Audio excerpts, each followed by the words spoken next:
idan kana wani sabon Allah kana so ka daina wannan sabon Allah ka kasa daina, wallahi idan ka lazimci wannan addu'ar Allah zai cire maka wannan sabon Allah a cikin zuciyarka. Za ka wayi gari sabon Allah nan baya burge ka ko miskala zarra, musamman ma idan sabon Allah na da alaka da zina. Wani ya zo ya saba annabi Muhammad sallallahu alaihi wasallam ya ce masa, ya Rasulullahi, ina so ka ban dama na yi zina. Manzo Allah sallallahu alaihi wasallam sai ya ɗaura hannunsa akan kirjinsa ya ce masa, Allahumma ighfir dhanba wa tahhir qalba wa hassin farja.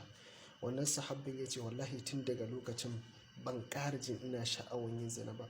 Ba iya zina ba, wannan addu'ar duk wani sabon Allah da kake ji kana aikatawa kana so ka daina abin ya gagara, duk lokacin da ka ɗaura hannunka akan zuciyarka sai kai wannan addu'a, Allahumma ghafir dhanbi wa tahhir qalbi wa hassin farji, to wallahi Allah zai cire maka son wannan sabon Allah a cikin zuciyarka. Sannan kuma da ya sharaɗi shine ka nisanci duk abin da zai kai ka kusa da wannan sabon Allah.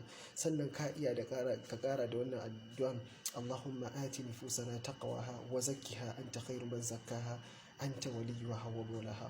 Wa'annan addu'o'in suna da tasiri wajen cire maka son sabon Allah a cikin zuciyarka. Duk lokacin da aka ce ka jarabta da wani sabon Allah ka dinga tuna girman Allah. Yasa a cikin suratul Nazi'at Allah yake cewa, wa amma man khafa maqama rabbih wa naha an-nafsa 'anil hawa fa innal jannata hiya al-ma'wa. Duk wanda ya ji tsoron tsayuwa a gaban Allah, wa naha an-nafsa 'anil hawa, ya hana ransa abin da take so na sabon Allah, fa innal jannata hiya al-ma'wa, to tabbas lalle aljanna ita ce makomar wannan mutumin.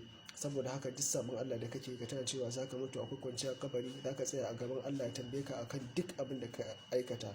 Duk wani sabon Allah ka daina shi tun kafin mutuwa ya zo maka, wannan shi yafi maka alkhairi. Wannan addu'o'i guda biyu suna da matuƙar tasiri. Allahumma ghafir dhanbi wa tahhir qalbi wa hassin farji. Allahumma ati nufusana taqwaha wa zakkiha anta khairu man zakkaha anta waliyuha wa mawlaha. Allah ya samu dace, Allah kare mu daga sabon